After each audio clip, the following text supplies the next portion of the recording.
Yeah, somewhat of a surprise here. This would probably deprive Tom Benson of some legal ammunition. Superdome officials are ramping up their optimism about the facility's future, perhaps in anticipation of Tom Benson's future legal tactics. Doug Thornton of the Superdome says that work continues to try to make the dome playable for at least some of the Saints' 2006 schedule. His remarks came at a meeting in Baton Rouge of the state board that oversees the dome.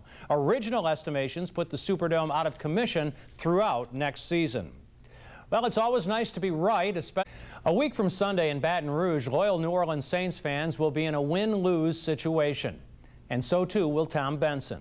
If fans stay home to protest putting one more dollar in Tom Benson's pocket, he's hurt financially, but helped in his efforts to relocate in San Antonio by the perception that this region can no longer support the NFL.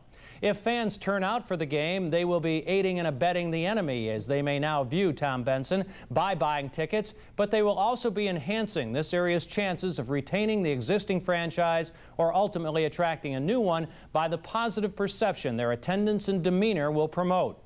And to me, at least, that is by far the preferable road to take. The commissioner of the NFL is supposed to be on hand. Much of the focus of the NFL nation will be on that Saints-Dolphins game, not only because of all the storylines it represents, but also because there doesn't seem to be any other compelling matchup on the schedule that weekend.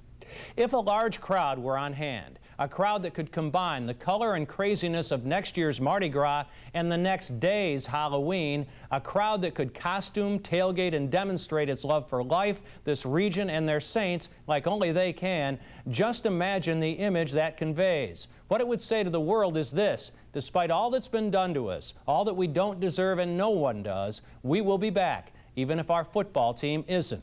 It would say that we still care about our state, our lifestyle, and our culture, though others seem to have forgotten. We have long memories, and with the NFL's support, we can create new ones. That's going to be a very interesting scene in Baton Rouge a week from Sunday. Look forward to it. Yeah. Me too. Thanks, Jim.